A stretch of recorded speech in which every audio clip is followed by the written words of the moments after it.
कि किसी त्रिभुज एक भुजा के समांतर, मतलब जैसे ये त्रिभुज है तो इस त्रिभुज में किसी भुजा के समांतर, चाहे इसके समांतर, चाहे इसके समांतर, चाहे इसके समांतर, अगर इसके समांतर तो ऐसे खींची जाएगी, इसे हम मिटा देते हैं भाई, इसके समांतर तो ऐसे खींची जाएगी, इसके समांतर ऐसे खींची जाएगी, इसके समांतर अन्य दो भुजाओं को भिन्न भिन्न बिंदुओं पर प्रछेद करने के लिए, मान लो अगर हम इसमें किसी भुजा के समांतर कोई रेखा खींचते हैं, वो क्यों खींचते हैं कि बाकी दो भुजाओं को दो जगह पर काटे, मतलब अगर हम इसके समांतर ऐसे खींचेंगे तो इसको और इसको दो जगह पे काट देगी, प्रछेद करेगी, खींची जाए तो दो भुजाएं एक ही अनुपात में विभाजित होती हैं।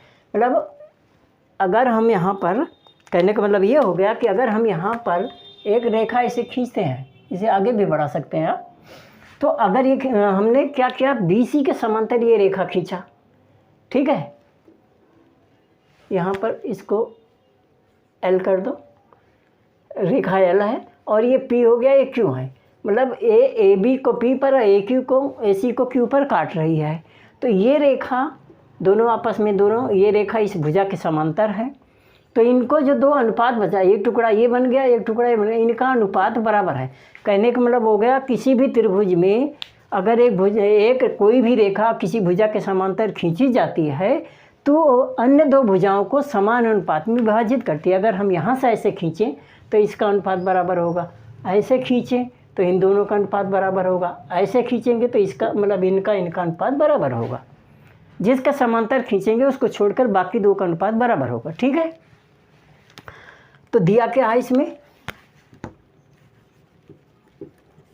दिया है त्रिभुज ABC, ठीक है, और इसमें L रेखा है, रेखा L AB तथा AC को P एवं Q पर काटती है, ठीक है, मतलब यहाँ पे काट रही है। सिद्ध क्या करना है, सिद्ध करना है AP बटा PB बराबर AQ बटा QC, ये आपको सिद्ध करना है कि AP बटा PB इक्वल टू AQ बटा QC। रचना करना है आपको, तो रचना में क्या करना है कि आप इसको मिला दीजिए, यहाँ से परपेंडिकुलर ड्रा कर दें ऐसे इस पे, और यहाँ से ऐसे इस पे,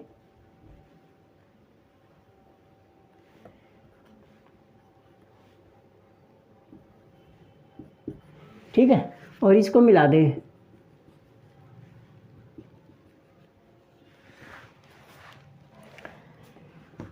PM लंब AC, QN लंब AB डाला, ठीक है, तथा BQ PC को मिलाया। हमने क्या किया, हमने यहाँ से इस पे लंब डाल दिया, यहाँ से इस पे लंब डाल दिया, और इसको और इन दोनों को मिला दिया।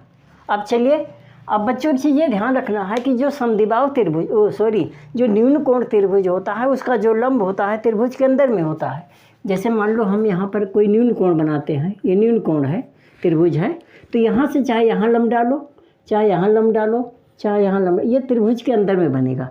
लेकिन अगर आपका त्रिभुज अधिक कोण है, इस तरह से है, तो इसका जो लंब बनेगा यहाँ से ये बाहर आके बनता है, मतलब इसको बाहर बढ़ाने पे बनता है। तो यहाँ पर देखिए कि ये त्रिभुज ये बन रहा है, ये अधिक कोण हो रहा है, ये वाला एक त्रिभुज ये बनेगा, ये अधिक कोण बनेगा, मतलब एक त्रिभुज तो आपका ऐसे हो गया, ठीक है, और एक ऐसे हो गया, ये हो गया BPQC, एक ये बन गया और एक ये बन गया। आप ध्यान कर लेना कि कौन सा कब हम यहाँ यूज करेंगे, इसलिए मैंने त्रिभुज को अलग अलग कर दिया। एक त्रिभुज ये हो गया और एक त्रिभुज ये हो गया, ठीक है, और ऊपर का चाहे इधर से लो चाहे इधर से लो, त्रिभुज एक ही है। अब हम उपपत्ति में चलते हैं, ठीक है। तो पहले त्रिभुज ए ले लो, इसका एरिया निकाल लो, एरिया त्रिभुज APQ बटा एरिया त्रिभुज। पहले हमने इस त्रिभुज कर लिया और इस त्रिभुज कर लिया, P B Q, B P Q. त्रिभुज का क्षेत्रफल होता है 1/2 गुणे आधार गुणे शीर्ष लंब, ठीक है। और यही यहाँ पे हो जाएगा 1/2 गुणे आधार गुणे शीर्ष लंब। और ये आधार आपका क्या है, इस त्रिभुज में ये लंब है अंदर में, जैसे हमने बताया था। तो ये लंब हो गया तो इसका आधार AP हो जाएगा, ये हो गया AP। और लंब आपका QN हो गया। इसके लिए ये लंब है, इसके लिए ये लंब है। और 1/2 आधार, इस त्रिभुज का आधार ये हो जाएगा, लेकिन इसका लंब ऐसे जाता है तो बाहर मिलता है, ये वही वाला है जब इसको बढ़ाया जाता है। तो ये हो गया PB इंटू लंब वही रहेगा QN, Q1 से QN कट गया, 1/2 1/2 कट गया। और ये हो गया AP बटा PB, ये नंबर 1 हो गया।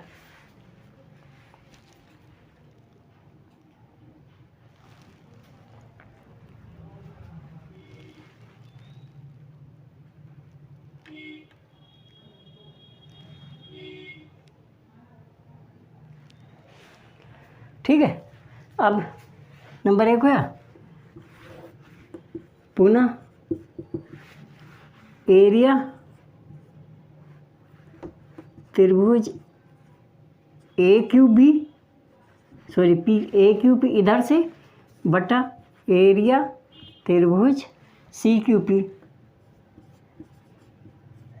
और इसका भी वही 1/2 आधार गुणे शीर्ष लंब PM। इसको आप मिटा देते हैं,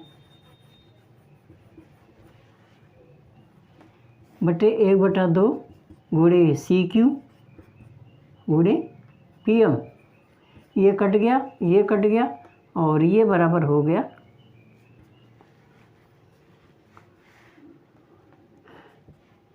AQ बटा QC, नंबर 2 आ गया। ठीक है, यहाँ पे आ गया, मतलब इतना अपन इतना यहाँ आ गया और इतना अपन इतना यहाँ आ गया। अब ये बराबर कैसे लाएंगे, यही बराबर हमें सिद्ध करना है। तो देखिए त्रिभुज ये सेम है, चूँकि एरिया APQ बराबर एरिया AQP, चाहे इधर से आप पढ़ लो चाहे इधर से, समान त्रिभुज है, एक ही त्रिभुज है, समान त्रिभुज है। और एरिया BPQ बराबर एरिया CQP, ये क्यों बराबर है। 9th में आपने एक थ्योरम, क्षेत्रफल वाली थ्योरम पढ़ी थी कि यदि दो त्रिभुज ये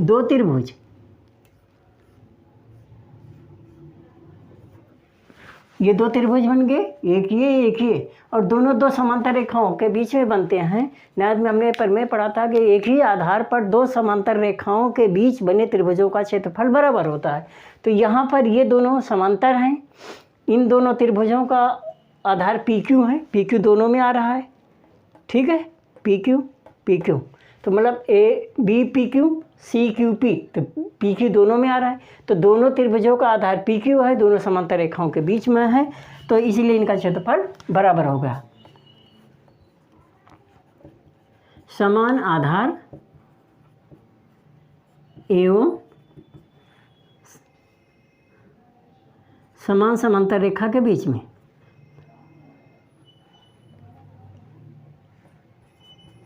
समांतर रेखाओं के बीच, ठीक है, मतलब दोनों रेखाओं का रेखाएं समान हैं, समांतर हैं और उनका आधार समान है, ठीक है। तो जब ये इसके बराबर है, ये इसके बराबर है, इस प्रकार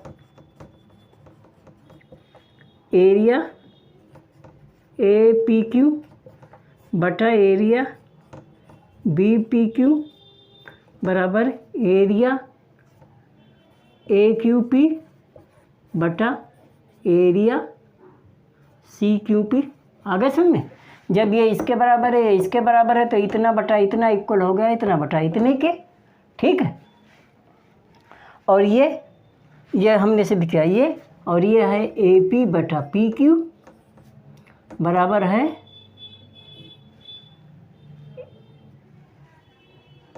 APB है बराबर AQ बटा QC। क्यों? क्योंकि हमने समीकरण 1 तथा 2 से 1 तथा 2 से हमने सिद्ध किया है। 1 में ये बराबर निकाल लिया, इसके बराबर ये, और 2 में हमने इसके बराबर ये निकाला है। तो इसके नीचे ये आ गया, इसके नीचे ये आ गया। तो ये इसलिए रीजन लिख दिया कि ये कहाँ से आया, क्योंकि हमने 1 2 में सिद्ध किया है।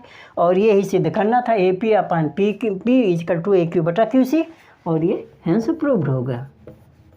ठीक।